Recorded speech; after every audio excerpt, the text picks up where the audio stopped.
June 17, 1944. 0540 hours. Northern outskirts of Cannes, France.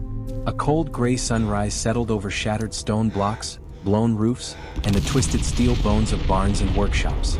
The Normandy fighting had entered its most suffocating phase. Every street was a maze of collapsed walls and hidden firing positions. German machine gun crews turned ordinary alleys into killing funnels. Snipers shifted from attic vents to broken rafters with quiet precision. Allied forces moved meter by meter. Casualty reports rose each day. Maps that looked simple in headquarters turned into unpredictable death traps on the ground. This was an environment where improvisation meant survival and rigid doctrine meant waste. Sergeant Elias Thorne crouched behind a half-collapsed wagon frame and studied the entrance to a narrow lane that locals once called Rue du Moulin. The men called it Death's Alley now. He had already watched 3 attack attempts fail here. Each time, a German MG-42 positioned behind a reinforced doorway swept the approach with a storm of fire. The rounds punched through plaster, brick, and the edges of stone. Anyone who tried to cross the open gap got cut down in seconds. The squad leaders knew the problem. They knew the angles. They knew the timing. None of it mattered. The enemy held the advantage with a tool that turned ordinary corners into execution sites. Thorne wiped dust from his brow and thought about the farm he grew up on in rural Iowa. Before the war, his work revolved around machinery that never followed the rules. A grain auger that jammed at the wrong moment. A combined chute that buckled under uneven weight.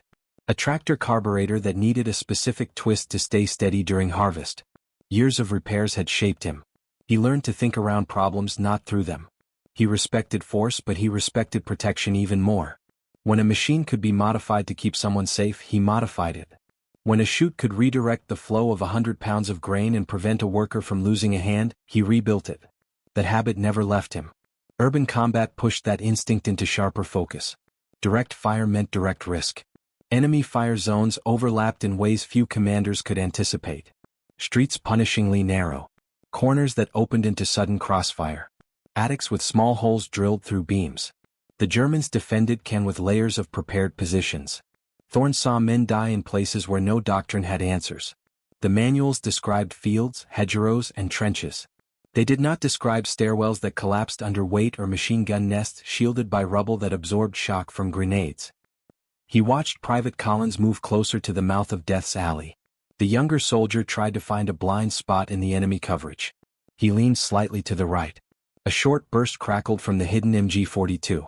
A line of dust leapt from the wall near his face. Collins slid back behind cover, shaken but unhurt. The squad had used up smoke rounds earlier in the morning. They had no tanks nearby. The next attempt would cost lives unless they changed the angle of approach. Lieutenant Barker stepped beside Thorne.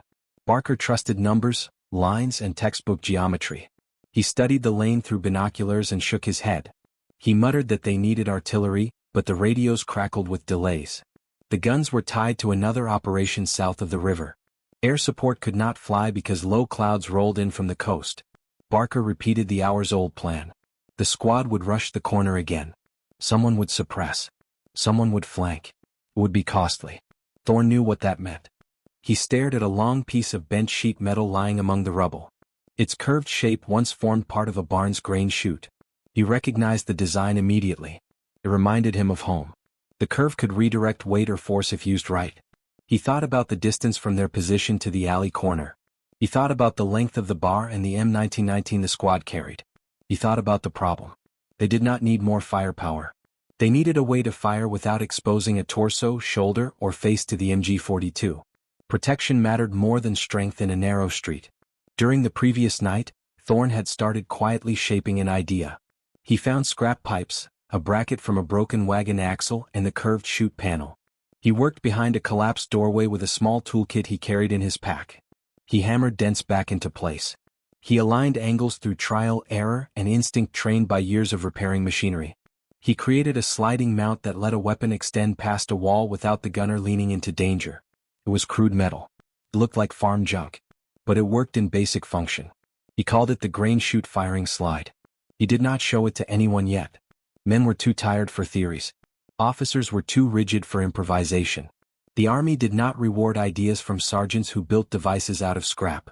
But Thorne could not watch another attempt fail. He had seen the casualties on this street. He had watched men he respected fall for 2 meters of progress. Death came fast in Cannes. Many soldiers lost their lives before seeing the problem clearly. Barker noticed Thorne holding the metal assembly. He frowned. The lieutenant asked what it was supposed to be. Thorne explained the concept in plain mechanical terms. Barker dismissed it as a distraction. He said it looked unprofessional. He said the squad needed discipline, not gadgets. Thorne did not argue. He waited. He knew the next failed assault would force a change. War punished stubbornness. It rewarded any idea that reduced losses no matter how odd it looked. The squad prepared for another push. Thorne watched their movements. He watched their hesitation. Collins checked his helmet strap again. Private Rosen whispered a short prayer. Corporal Hensley loaded belts for the M1919 with a steady hand that trembled at the fingers. Everyone knew the MG42 would fire again the moment they stepped into that open gap. The lane was too narrow for a spread. Too short for a retreat. Too well defended for a sprint. Thorne stepped forward before Barker could give the order.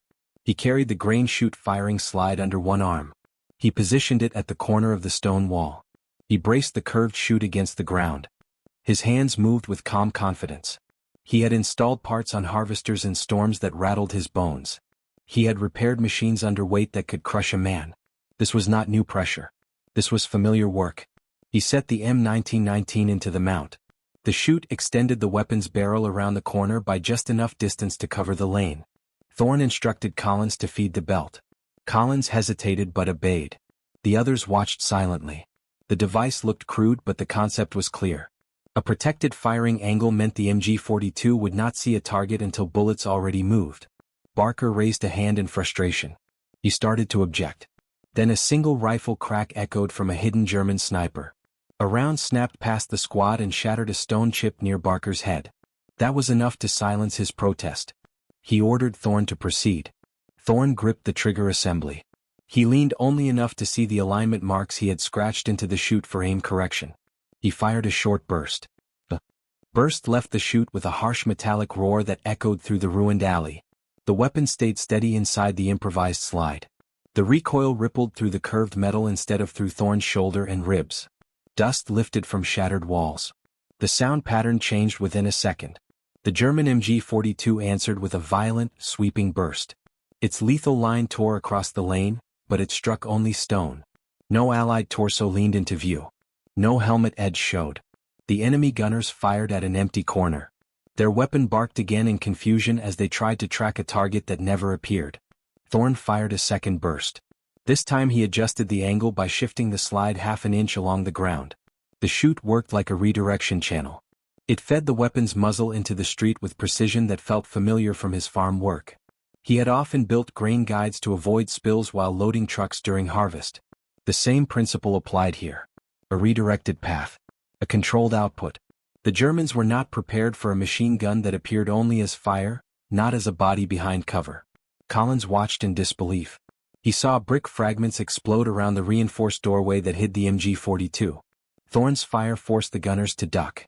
The squad saw something they had not seen all week. Suppression. Real suppression. The enemy did not dominate the angle for the first time in days. Corporal Hensley leaned forward, stunned by the possibility that the lane was no longer a guaranteed death zone.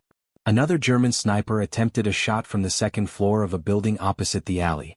The bullet clipped the metal chute, sparks leaping outward. Thorne did not flinch. The impact did not change the alignment. The chute was thick enough to absorb minor hits. Years of modifying metal equipment gave Thorne an instinct for thickness, weight, and reinforcement. He trusted the build. Barker stepped beside Thorne with a look that mixed annoyance, admiration, and disbelief. He whispered that they had a narrow window. The MG42 crew would relocate if left unchallenged for too long. He ordered Rosen and Hensley to prepare grenades. They nodded and stayed low while Thorne continued controlled bursts. Each short volley pinned the Germans long enough for the squad to move closer. The enemy tried to shift tactics. A second MG42 opened from a balcony deeper in the street. Its arc of fire usually dominated the right side of the approach. This time it scattered uselessly along broken pavement because the primary gun position was already suppressed. The lane had changed shape. One threatened corner collapsed into disadvantage for the defenders. The Germans expected predictable movement. They did not expect a weapon firing from a hidden curve. Thorne kept the burst short. Long bursts would overheat the weapon, and the chute's metal would amplify the heat. His mind balanced mechanical constraints with tactical needs. He adjusted elevation by sliding thin rubble under the front bracket. Collins fed the belt with steady tension. Rosen counted down on his fingers from 15 to time grenade movement with the bursts. Barker breathed faster as he watched an impossible shift take form. The squad advanced. They moved 6 meters. Then 9. Then 12. No one had reached that distance all morning. The last attempt stalled at 3 meters. The one before had ended with 2 men dead before they fired a shot. Now the squad inched forward with purpose. The MG-42 could not risk firing blind while suppressed. Its gunners waited for a body to appear. None did. Thorne fired again. The chute vibrated but held. The barrel extended far enough around the corner to hit the defensive doorway directly. Plaster burst outward. A German cry echoed between stone walls. Rosen and Hensley sprinted to a new piece of cover. They crouched behind a collapsed animal trough and prepared grenades. A sudden shout in German echoed from inside the fortified room. It was a command to shift weapon position. Thorne recognized the tone. He fired another burst to interrupt the move. The M1919 rattled with mechanical certainty. The belt slid cleanly. Collins kept his focus sharp. Each ejected casing clattered across the ground, forming a small pile behind the chute. Rosen signaled. Thorne eased off the trigger. Silence filled the lane for a breath. That silence was enough. Rosen and Hensley rose together. They hurled 2 grenades through the broken doorway. One clattered against the threshold. One rolled deeper into the room. The detonations hit with a thundering dual blast. Smoke poured outward. A trail of blackened dust drifted across the opening. Thorne fired a short follow-up burst. When the smoke cleared, the MG-42 was silent. No return fire. No movement. The primary threat of Death's Alley had collapsed. Barker gave a quick order. The squad advanced in a tight line. They moved past the corner and into the lane itself. They scanned windows, door frames, shattered carts, and broken masonry.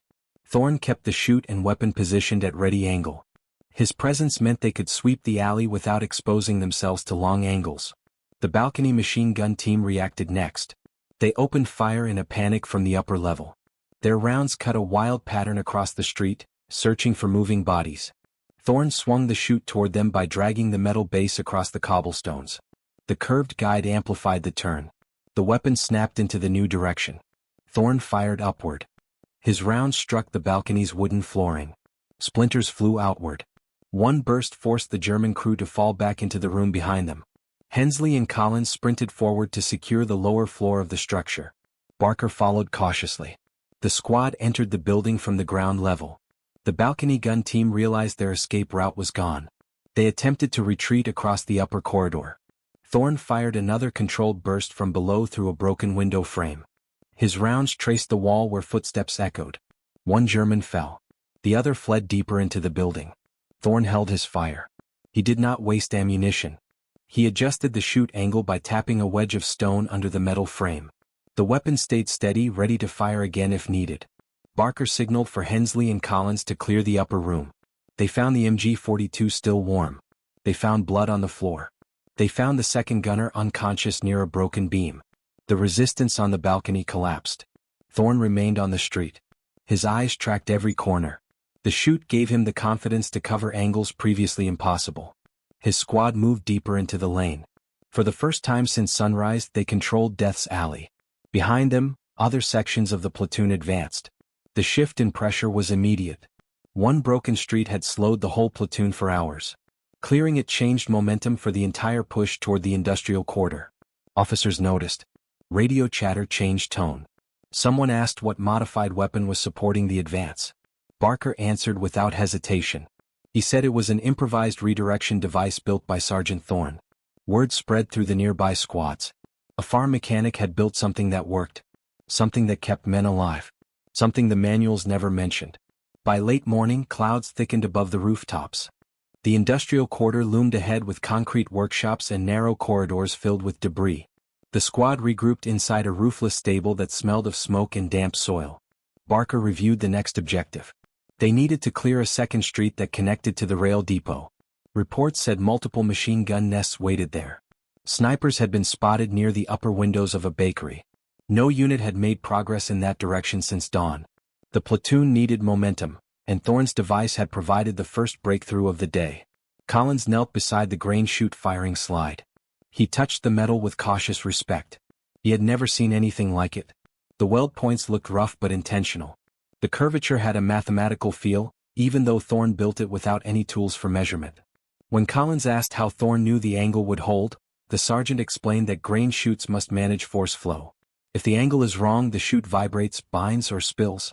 If the angle is right, everything moves smoothly. He used the same idea here. Redirect force with control. Avoid waste. Protect the user. Rosen brought a metal canteen and tapped the chute with his knuckles. He asked Thorne if the device could handle more recoil. Thorne nodded. The chute had survived direct hits from a sniper round. It had absorbed heat and friction. It had stayed stable during repositioning. He said the only danger came from overheating the barrel inside the guide. Short bursts were essential. Precision over volume. The squad understood. They had just seen the payoff for restraint. Barker approached with a map. He pointed to a long corridor of buildings that formed the next critical street. It ran between two collapsed warehouses. At the far end sat a small open square where German infantry had placed overlapping firing positions. The alley leading to it was narrower than Death's Alley.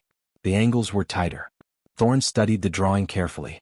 His mind mapped the metal chute around corners, adjusting alignment with simple shifts. He visualized every ricochet risk. He asked if there were side doors or cellar entrances. Barker confirmed there were at least 4 possible enemy hideouts along the street. Thorne said the chute worked best with clear lines of fire and immediate hard cover. Barker agreed and said the squad could use a ruined stone archway as the next primary firing point. Collins inspected the archway from a distance and confirmed it had no clean shot without exposing the gunner. Thorne looked at the structure. He saw worn stone, chipped pillars, and loose brick that could crumble under fire. He tapped the chute against the ground and nodded. The device could turn the archway into a strong point.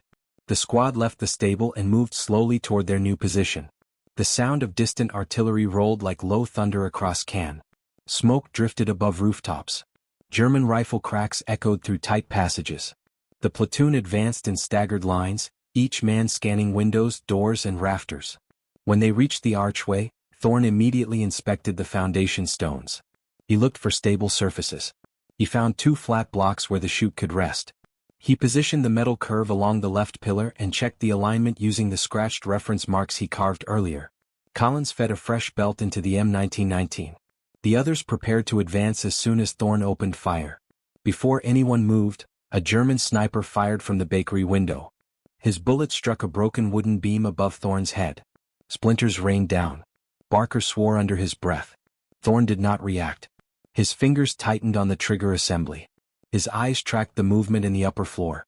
He adjusted the chute 2 inches to the right by sliding a loose brick under the rear bracket. He fired a controlled burst. The rounds punched through the window frame. The sniper fell backward in silence. The squad moved into the new street. The air grew thick with dust.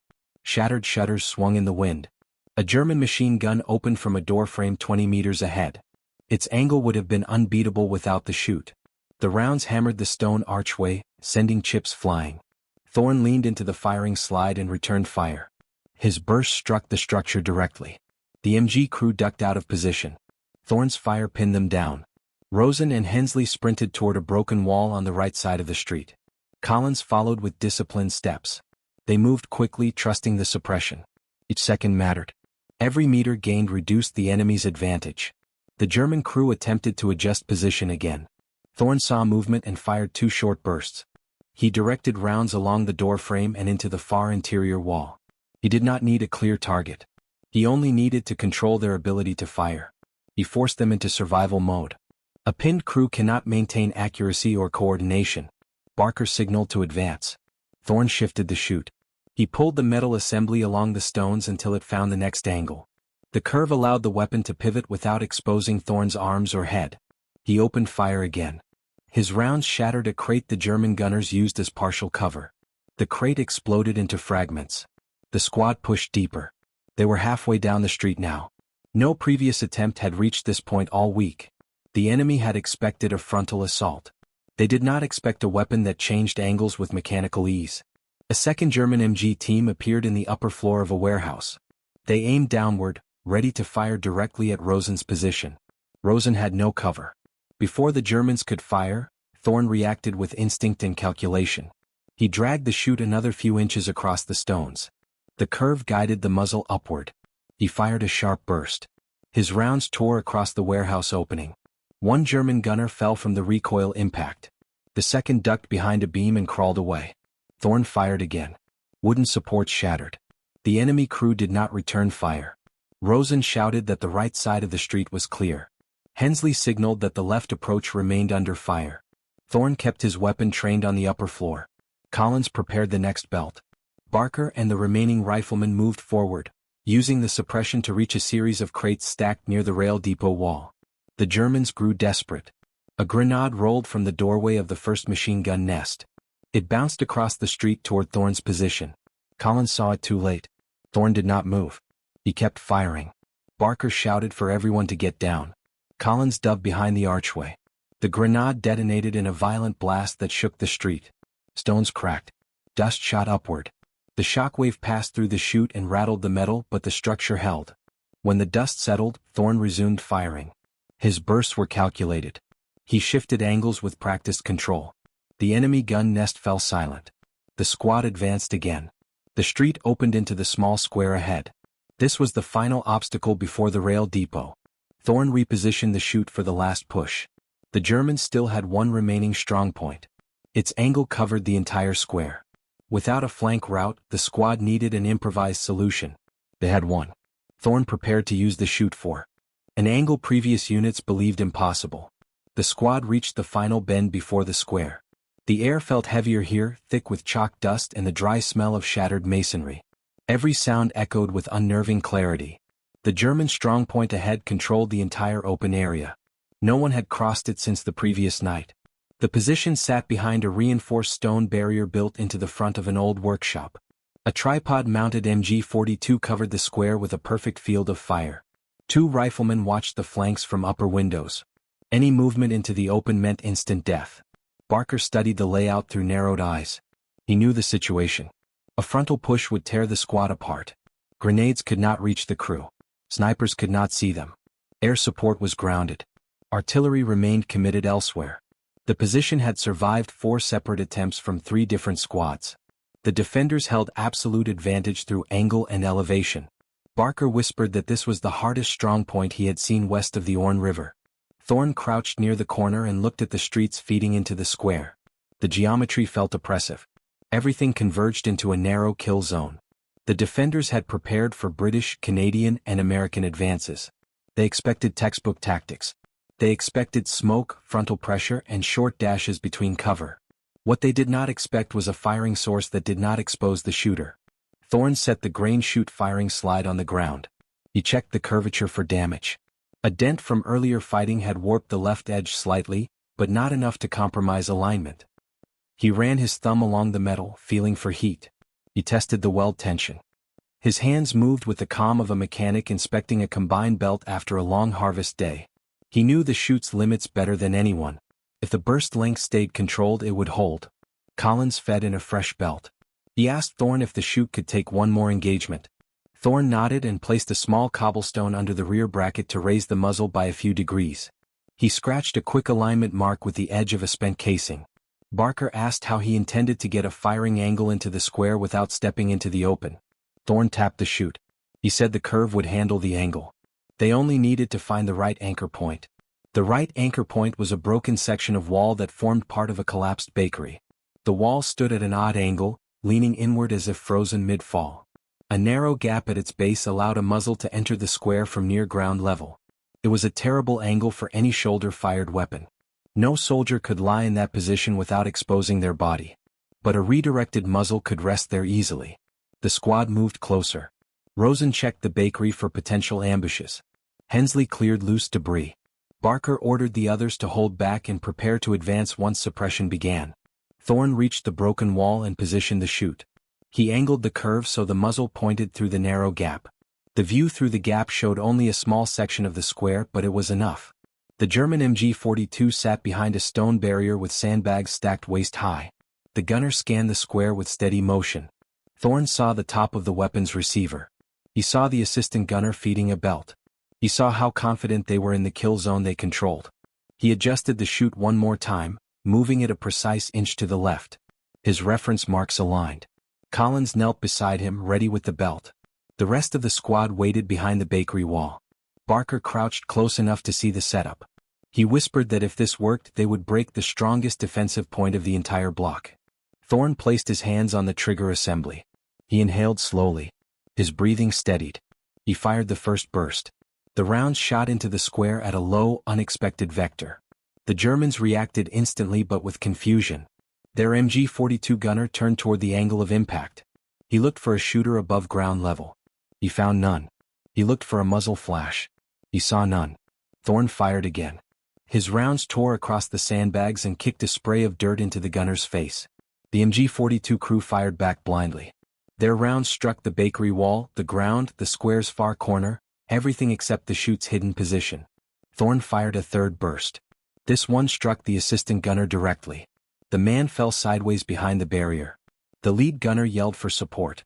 His voice echoed in the confined space. Rosen signaled that the riflemen in the upper windows were searching for targets. They scanned the square but could not locate the source of fire. They expected a visible shooter. Thorne gave them none. The MG-42 team attempted to reposition. The gunner tried to drag the weapon to a new angle while shouting directions to unseen allies. Thorne shifted the chute half an inch, using a flat piece of stone to elevate the front.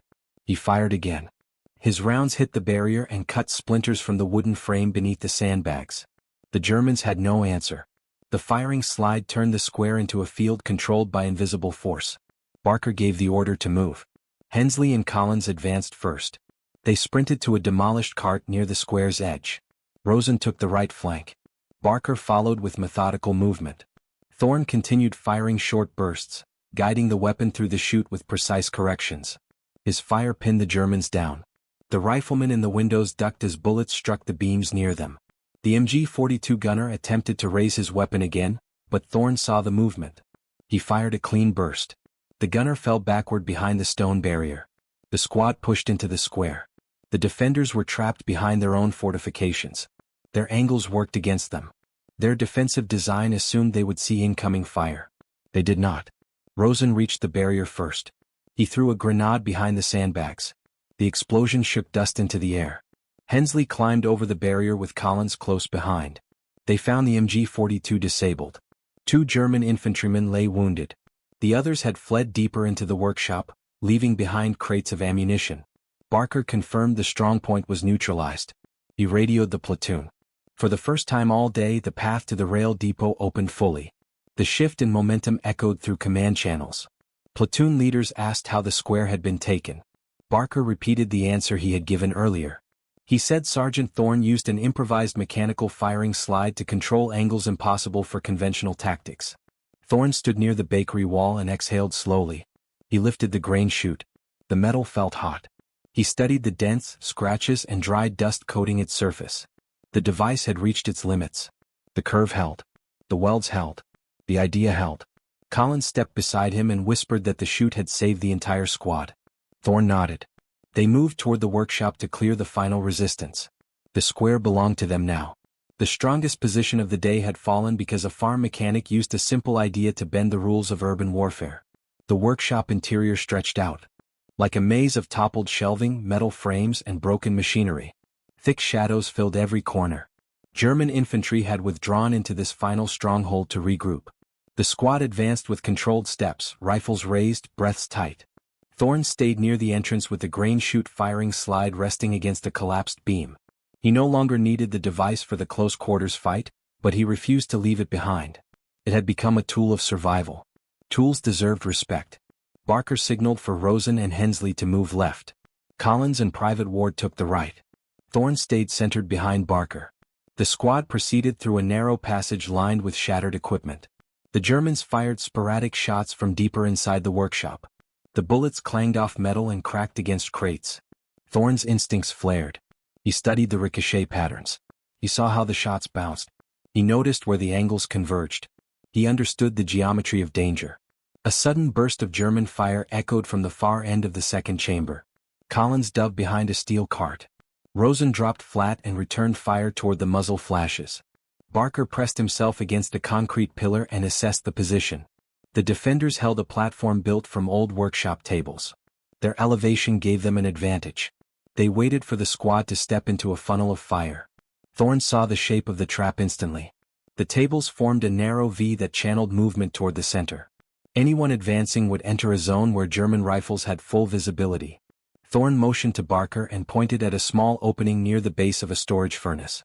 The space was barely wide enough for a man to crawl through, but it led directly behind the elevated platform. Barker understood the plan immediately. He ordered Rosen and Hensley to lay down suppressive fire. The two riflemen opened up with steady shots. The Germans ducked behind the tables. Barker signaled Collins and Ward to move through the furnace gap. They crawled quietly, using the noise from the rifle exchange to mask their movement. Thorn watched the path, timing their progress by the echoes. The Germans tried to reassert control. One soldier leaned out to fire down the central chamber. Thorn reacted instantly. He raised his rifle and fired a clean shot. The German fell behind the table. Rosen and Hensley shifted fire to keep the remaining defenders pinned. Collins and Ward emerged behind the platform. They climbed silently and leveled their rifles. Collins shouted for the Germans to surrender. Two dropped their weapons. One attempted to reach for a grenade. Ward fired a single round that stopped him. The last defender raised his hands. Barker moved forward and ordered them to secure the prisoners. The workshop fell quiet. Only the distant rumble of artillery rolled through the industrial quarter now. The squad regrouped near the platform. Barker's expression shifted from battlefield focus to exhausted relief. He told Thorn that the Chute had made every advance possible. Without it, they would have lost half the squad before reaching the square. Collins nodded and said the Chute had changed how they saw urban angles. Thorn did not respond immediately. He studied the device. Its edges were worn. The metal dented. The weld near the base had cracked slightly. He felt the heat still radiating from the curve. He knew the Chute had reached its mechanical limit. He also knew it had served its purpose. It had allowed them to fight without stepping blindly into death. It had given them a tool doctrine never considered. The platoon advanced into the rail depot by noon. The enemy withdrew to the southern edge of Cannes. The industrial quarter, once an impenetrable barrier, now lay under Allied control. Commanders walked the cleared streets and counted fewer casualties than expected. They asked how the square had been taken so quickly. Barker explained the firing slide again. Officers inspected the device. Some shook their heads in disbelief. Some scribbled notes. Some took measurements of the curvature. None had ever seen anything like it. Engineers later sketched a diagram and attempted to replicate the concept with spare materials. Their versions lacked Thorn's instinctive shaping and improvised precision. They worked but not as smoothly. Still, the idea spread. A few squads in neighboring blocks built similar chutes. The concept saved lives in at least 2 more engagements. Word reached battalion level. Reports mentioned an improvised redirection mechanism used in close-quarters urban fighting. It was a small line in a large document, but it carried weight. Thorn never asked for recognition. He spent the afternoon repairing a damaged water pump near the depot. He helped Collins align a jammed bolt on his rifle. He reinforced a cracked support beam inside a temporary field shelter. His hands stayed busy. His focus stayed practical. Barker approached him and said an officer requested his presence for a commendation discussion. Thorn declined politely. He said there were tasks that needed doing. Barker insisted. Thorn still refused. He understood war. Innovations born on the battlefield rarely got formal credit. But they mattered to the men who survived because of them. Collins told him quietly that the Chute had saved his life twice. Rosen said the same. Hensley called it the smartest piece of metal he had ever seen. That was enough. Days later, when Cannes finally fell, the squad spread out across new assignments. The grain chute firing slide stayed behind in the workshop. The metal had warped too much for reuse. Thorn placed it on a table where sunlight passed through a cracked roof tile. Dust settled slowly over it. He touched the curved surface one last time before leaving. After the war, Thorn returned to Iowa. He rebuilt the family farm with calm determination. He repaired tractors, refurbished grain silos, and replaced old chutes with stronger, cleaner ones. Neighbors trusted him with their machinery. They said he had a mechanic's hands and a soldier's patience. He never spoke about Cannes. He never described the firing slide. He saw no need. The war stayed with him in memory, not in conversation. His squad mates remembered. Collins told new recruits about the day a simple piece of curved metal broke the strongest strong point in the industrial quarter. Rosen mentioned it during a reunion years later. Hensley kept a small sketch of the chute in a notebook. Barker included a brief reference in a post-war report. It read that a farm mechanic used his civilian knowledge to create a battlefield innovation that saved lives and shifted momentum in one of the most difficult urban fights of the Normandy campaign. History absorbed the event quietly. The firing slide never made it into official manuals. It never appeared in museums. It was a tool built for a specific moment under impossible pressure. But its impact lived in the men who survived. They knew the truth. A simple curve of metal had rewritten the geometry of danger. Thorne lived out the rest of his life with steady hands and quiet purpose. He kept his tools organized. He built efficient chutes that guided grain with perfect flow. He believed that good machinery protected people. And that belief saved his squad. His story remained a footnote in the vast machinery of war. But the footnote carried weight. One soldier's idea changed. A street changed a square and changed the cost of a battle measured in men's lives.